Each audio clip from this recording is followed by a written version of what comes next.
வணக்கம் அன்பு குழந்தைகளே, எல்லாரும் எப்படி இருக்கீங்க? நான் நல்லா இருக்கேன். நான் தான் உங்கள் தேன்மொழி சந்தனராஜ் அத்தை. பிறந்த நாள் அப்படின்னு சொன்னாலே நமக்கு ரொம்ப மகிழ்ச்சியா இருக்கும். ஏன் தெரியுமா?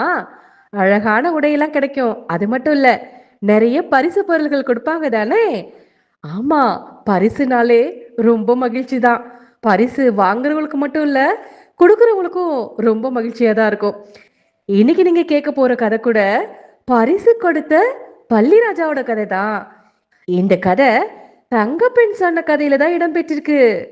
இதோடைய நூலாசிரியர் மழலை கவிஞர் சாய் மகஸ்ரீ கவின்குமார் அவர்கள். பரிசு கொடுத்த பள்ளிராஜா கதை கேட்க ஆர்வமா இருக்கீங்களா?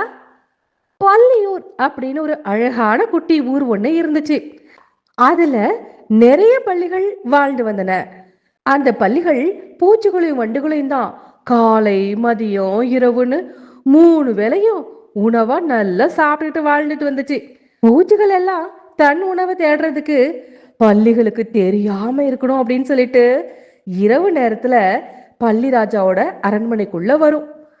பள்ளிகள் தூங்கும் போது அவர்களுக்கு தெரியாம பூச்சிகளும் வண்டுகளும் அதிக அளவு கூட்டம் கூட்டமா வர ஆரம்பிச்சிச்சு.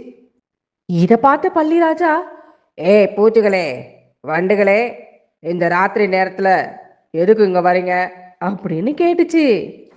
உடனே இந்த பூச்சிகள் கூட்டத்தோட தலைவன், எங்க எல்லாருக்கும் ரொம்ப பசி எடுத்துச்சு பள்ளிராஜா. அதனாலதான் இந்த தோட்டத்துல நிறைய பழங்களும் இலைகளும் கிடைக்கும்னு இங்க வந்தோம் அப்படின்னு பயந்துகிட்டே தான் பேசுச்சு. இதை கேட்ட பள்ளிராஜா, சரி சரி, எல்லா பூச்சிகளும் வண்டுகளும் இங்கே இருங்க, ஒருத்தர் மட்டும் என் கூட அரண்மனைக்கு வாங்க அப்படின்னு கூப்பிட்டுச்சு. உடனே அந்த பள்ளிராஜா ஒரு பெரிய சுவையான பழம் ஒண்ண அந்த பூச்சிக்கிட்ட கொடுத்தாரு. உடனே அதுல ஒரு குட்டி வண்டி என்ன தெரியுமா சொல்லிச்சு, கூட்டத்துக்கு முன்னாடி வந்து, நாங்க நிறைய பேர் இருக்கோம், எங்களுக்கு இந்த ஒரே ஒரு பழம் எப்படி பார்த்தோம் அப்படின்னு கேட்டுச்சு. கேட்டது நியாயம் தானே. உடனே அந்த பள்ளிராஜா தங்களோட வேலையாட்களை கூப்பிட்டு, இந்த குட்டி வண்டை மட்டும் நம்ம பழத்தோட்டத்துக்கு அழைச்சிட்டு போய் அவங்க கூட்டத்துக்கு தேவையான பழங்களை பறிச்சு கொடுங்க அப்படின்னு சொன்னாரு. குட்டி வண்டுக்கும் அவங்க சொந்தக்காரங்களுக்கும் நண்பர்களுக்கும் ஒரே மகிழ்ச்சி. குட்டி வண்டு டான்ஸ் ஆடிக்கிட்டே தோட்டத்துக்குள்ள போய் பழங்களை பறிச்சுட்டு வந்துச்சான். அந்த பழத்தை எடுத்துக்கிட்டு போய் எல்லா பூச்சிகளும் வண்டுகளும் பகிர்ந்து உண்டு தன்னோட பசிய போக்கிச்சான். அதனால ரொம்ப சந்தோஷத்தோட எல்லா பூச்சிகளும் வண்டுகளும் பள்ளிராஜாவுக்கு மிக்க நன்றி பள்ளிராஜா அப்படின்னு சொல்லி தங்களோட அன்பான நன்றியை தெரிவிச்சாங்க.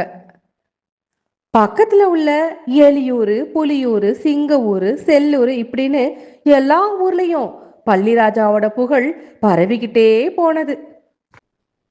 எல்லா மக்களும் பள்ளிராஜா கிட்ட உதவி கேட்கறதுக்கு கூட்டம் கூட்டமா வந்துகிட்டே இருந்தாங்க. பள்ளிராஜாவும் எல்லாருக்கும் பழம் கொடுத்து உதவி செஞ்சுக்கிட்டே வந்தாரு. கூடவே எல்லாருக்கும் ஒரு தோட்டம் கொடுத்து, இனிமே நீங்க எல்லாரும் உங்களுக்கு தேவையான பழத்தை நீங்களே தயாரிச்சுக்கணும், உங்க எல்லாருக்கும் கொடுக்க வேண்டிய பழங்கள் இனிமே என் தோட்டத்துல இல்லை, இனிமே என்கிட்ட யாரும் நீங்க கேட்க வராதிங்க, உங்களுக்கு கொடுத்த நிலத்திலேயே நீங்க முளைக்க வச்சு சாப்பிட்டுக்கங்க அப்படின்னு சொல்லிட்டாரு. அதுக்கப்புறம் எல்லா ஊர் மக்களும் பசியே இல்லாம வாழ்ந்து வந்தாங்க.